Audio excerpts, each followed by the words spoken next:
കെടുകാര്യസ്ഥത മൂലമാണ്, സർക്കാരിൻ്റെ ഭാഗത്തു നിന്നുള്ള കെടുകാര്യസ്ഥത മൂലം മാത്രമാണ് ഇത്രത്തോളം സാമ്പത്തികമായ ബുദ്ധിമുട്ട് നമ്മുടെ കേരളത്തിലുണ്ടായിട്ടുള്ളത്. ഇവരിപ്പോഴും പഠിക്കുന്നില്ല. ഇനിയും കേരയിൽ ഞങ്ങൾ ഉപേക്ഷിച്ചിട്ടില്ല, ഇനിയും ഉണ്ടാക്കും. കാര്യം ഇതിൽ നിന്ന് പണം അടിച്ചെടുക്കണമെന്നുണ്ടെങ്കിൽ കേരയിൽ ആണിപ്പോൾ ഇനി വേണ്ടത്. ഇനി ഒരു പിടിവള്ളി അത് മാത്രമേ ഉള്ളൂ. അപ്പോൾ അതും കൊണ്ട് നിൽക്കും. ഇനി എന്ന് പറഞ്ഞ പോലെ ഓരോ പ്രോജക്റ്റ് പുതിയതായിട്ട് കൊണ്ടുവരും. ഇപ്പം പറഞ്ഞു തുടങ്ങിയിട്ടുണ്ട്, മരപ്പട്ടിയുടെ മൂത്രം അത് അയൺ ചെയ്ത് വെച്ചിരിക്കുന്ന ഷർട്ടിനകത്തും അതേപോലെ തന്നെ കുടിക്കാനുള്ള വെള്ളത്തിനകത്തുമൊക്കെ മരപ്പട്ടിയുടെ മൂത്രമാണെന്ന്. അപ്പോൾ ഈ മരപ്പട്ടിയുടെ മൂത്രത്തിൻ്റെ കാര്യം പറഞ്ഞു തുടക്കുമ്പോൾ നമുക്ക് മനസ്സിലാവും. ഏറ്റവും കുറഞ്ഞ ഒരു 50 കോടി രൂപയെങ്കിലും ചിലവാക്കി ഒരു മന്ത്രിമന്ദിരം പുതിയതായിട്ട് പണി കഴിപ്പിച്ചാൽ നല്ലത്. ഇപ്പോൾ ഉള്ളതൊന്ന് ഇടിച്ചു കളയണ്ടേ? ഇത് ബ്രിട്ടീഷുടെ കാലത്തുള്ള കെട്ടിടമാണ്.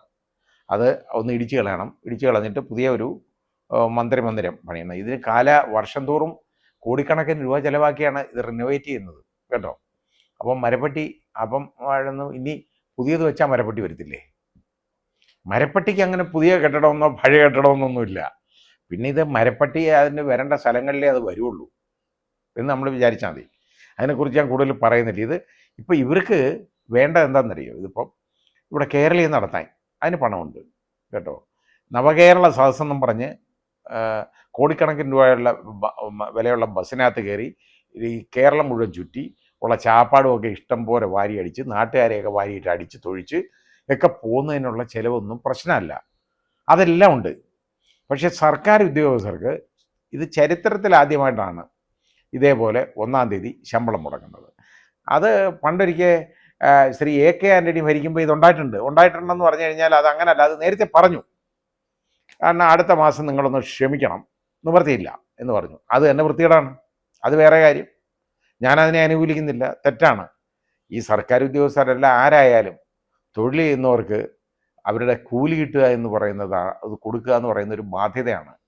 ഗവൺമെൻറ്റിൻ്റെ തൊഴിലാളികളെന്ന് പറഞ്ഞാൽ, ഗവൺമെൻറ് ജോലിക്കാരെന്ന് പറയുമ്പോൾ അവർക്ക് ഗവൺമെൻറ് തന്നെ നിർബന്ധമായിട്ടും കൊടുത്തിരിക്കണം.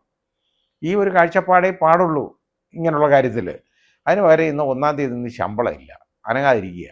എന്നിട്ട് ഇപ്പോൾ എന്താ അവസാനം പിന്നെ എവിടുന്ന് ഏതാണ്ട് അവിടുന്ന് സെൻട്രൽ ഗവൺമെൻറ്റിൽ നിന്ന് ഒന്നും കിട്ടുന്നില്ല എന്ന് പറഞ്ഞിട്ട് ഇന്നിപ്പോൾ ഇത്തിരി കിട്ടിയിട്ടുണ്ട്. എത്ര എന്നുള്ളതൊന്നും പറഞ്ഞറിഞ്ഞുകൂടാ. കാശ് കിട്ടിയിട്ടുണ്ട്, പണം കിട്ടിയിട്ടുണ്ട്. ആ കിട്ടിയത് വേറെ വിധത്തിലൊക്കെ അങ്ങോട്ടും ഇങ്ങോട്ടും ഒക്കെ ഡൈവേർട്ട് ചെയ്യണം. അപ്പോൾ അത് ഡൈവേർട്ട് ചെയ്യണമെന്നുണ്ടെങ്കിൽ ഇപ്പം തൽക്കാലം ഇവർക്ക് കുറേശ്ശെ കൊടുക്കണം കേട്ടോ ശമ്പളം. അത് കുറേശ്ശെ ആക്കുക. ട്രഷറിയിൽ ശമ്പളം വന്നു കഴിഞ്ഞാൽ മൊത്തം വിഡ്രോ ചെയ്യാൻ ഒക്കത്തില്ല. 50,000 രൂപ കൂടുതൽ പിൻവലിക്കാൻ ഒക്കത്തില്ല. പിന്നെന്തിനാ ശമ്പളം കൊടുക്കുന്നത്? ശമ്പളം കിട്ടുന്നവന് അവന് ആവശ്യമുള്ള പൈസ എടുക്കണം. ഒരുപാട് കമ്മിറ്റ്മെൻറ്റ് ഒരുപാട് ആളുകൾക്ക് കാണും. ഈ ഗവൺമെൻറ് ഉദ്യോഗസ്ഥരെന്ന് പറയുന്നത് 1-ാം തീയതി നോക്കിയിരിക്കും. അവരെല്ലാ കാര്യത്തിനും 1-ാം തീയതി പലചരക്കടയിൽ കാശ് പണം കൊടുക്കണം. അത് 1-ാം തീയതി 1-ാം തീയതി തരാം എന്ന് പറഞ്ഞായിരിക്കും അതിൻ്റെ പറ്റ്.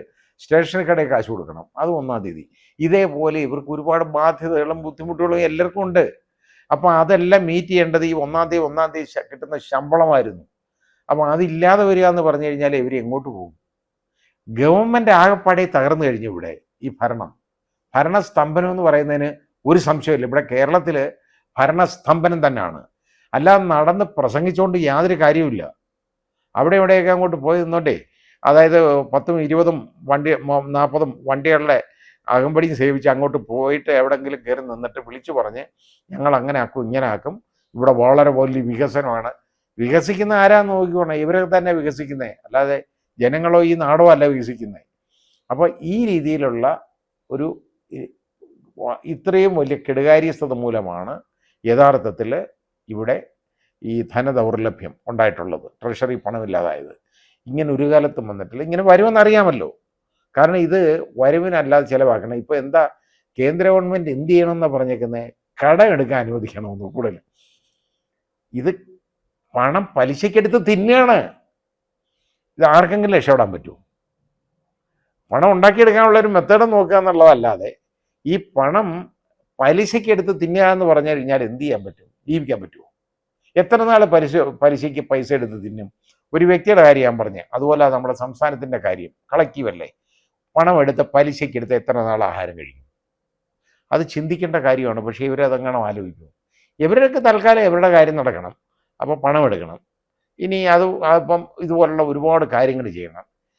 പറ്റാത്ത ആവശ്യമില്ലാത്ത കാര്യങ്ങൾക്കെല്ലാം പണം വാരി എറിയുകയാണ്. കാരണം ഇത് സ്വന്തം പണമല്ലല്ലോ, നാട്ടുകാരുടെ അല്ലേ. പിന്നെ കടമാച്ച പണമല്ല, കടമാച്ച പണം എന്തും ചെയ്യാം.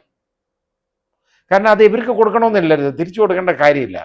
അതിനി അടുത്ത സർക്കാർ വരുമ്പോൾ അവർ കൊടുത്തോണമെന്നുള്ളതാണ്.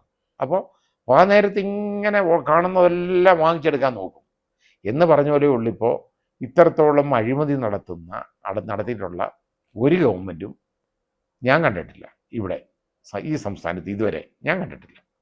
അഴിമതി ഒരുപാട് വന്നിട്ടുണ്ട്. ആരഴിമതി നടത്തിയാലും ഞാൻ വിളിച്ചു പറയും. ഇതിപ്പോൾ ഇതുപോലെ തന്നെ ഇവരുടെ തന്നെ കെടുകാര്യസ്ഥതയും അഴിമതിയും കൊണ്ടാണ് ഈ ധനദൗർലഭ്യം ഉണ്ടായിട്ടുള്ളത്, ബുദ്ധിമുട്ടുണ്ടായിട്ടുള്ളത്. അത് സർക്കാർ ഉദ്യോഗസ്ഥർക്ക് യഥാസമയം ശമ്പളം കൊടുക്കാത്തതും ആ കൊടുത്തേക്കുന്ന ശമ്പളം അവർക്ക് അതിൽ നിന്ന് എടുക്കാൻ പറ്റാത്തതും വളരെ വലിയൊരു ദുര്യോഗമാണ്, ചെയ്യാൻ പാടില്ലാത്തതാണ്.